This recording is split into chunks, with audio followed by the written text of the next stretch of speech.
There is no disputing the fact. Michael Vick left a significant impact on NFL football.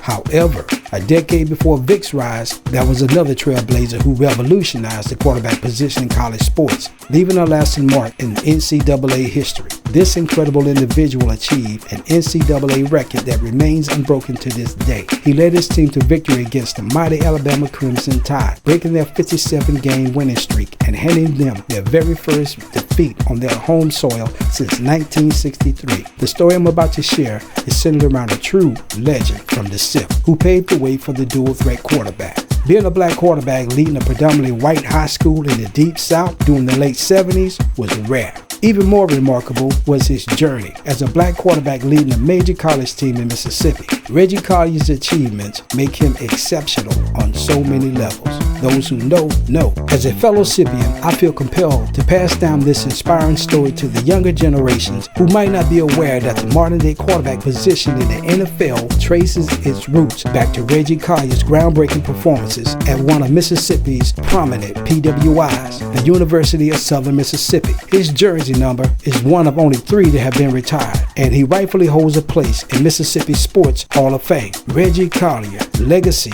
is one that deserves to be remembered and celebrated.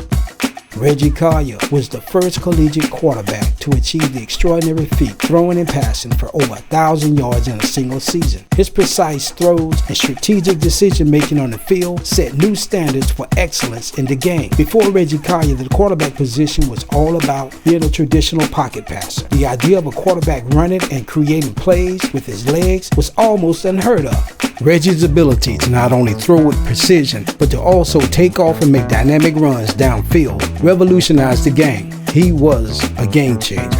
Reggie's style of play set him apart from his peers, and his successes on the field began to shift the narrative surrounding the quarterback position. Reggie Collier was the prototype for what now is known as the modern-day quarterback. This is the captivating story of Reggie Collier, a pioneer of the dual-threat quarterbacks. Reggie C. Collier was born on May 14, 1961 in the coastal town of Biloxi, Mississippi. He spent most of his childhood living with his grandparents, Bishop Nance and Octavia Nance, on the east side of Biloxi on Fayard Street. Bishop Nance was a no-nonsense Pentecostal minister. He was very strict with Reggie and his younger brother Tommy. The Collier boys were forbidden from participating in any after-school activities, but it didn't stop them from trying. Every time the boys would sign up to play football, basketball, or any other sport, Bishop Nance would find out and make them quit. Reggie was becoming frustrated with the restrictions placed on him by the bishop. He asked his mother if he could play sports, so his mother reached out to his father and asked could the boys come stay with him. He said yes.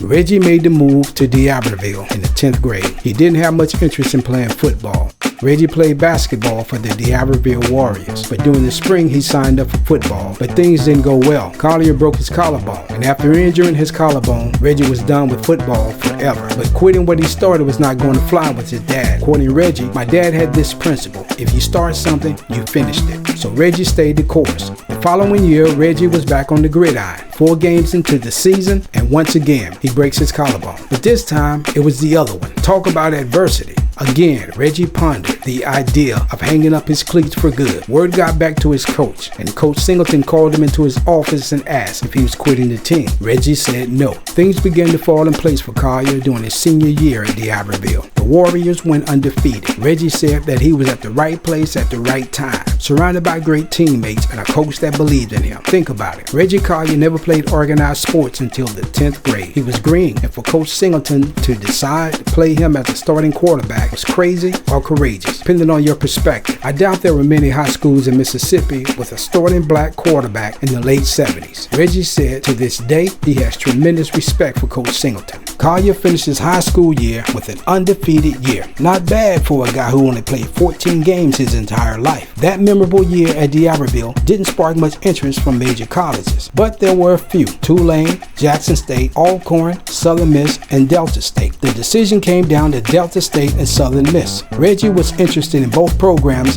for different reasons. Delta State wanted him to play football and basketball. Reggie's first choice when he began playing sports was basketball. USM's appeal was the opportunity to play, if not his first year, maybe his second year. Collier was conflicted. He wanted to play basketball, but however, he believed that USM would give him a fair opportunity to play football at the quarterback position. Reggie talked it over with Coach Singleton, and he explained to the coach his desire to play basketball at Delta State and the opportunity with Southern Miss. Reggie said Coach Singleton asked him, "How many 6'4" centers do you see playing college basketball?" Reggie response, "Not many. 6'4" quarterback? You'd be perfect for that. You're going to feel into your body." Reggie thought about it, and he decided to go with Southern Miss. The first game of the season was against Florida State. Reggie recalled it was the first time he'd seen a massive crowd so loud and players so big and fast, hitting with a destructive force comparable to a car crash. He didn't get a chance to play that game, and he understood he wasn't ready, and he credits the coaches for keeping him on the sideline. This was the time for him to learn the system and to get acclimated to big-time college football. During most of the first year, Collier was learning what it takes to be a starting quarterback at the collegiate level. He did get limited time on the field. On the last game of the year against Arkansas, Reggie was given an opportunity to hit the field earlier than previous times. It was the first time he was called upon to contribute in a big way. The game was either teams to win, and the Southern Miss pulled it off. Reggie said of that game, "It wasn't my best. I made mistakes,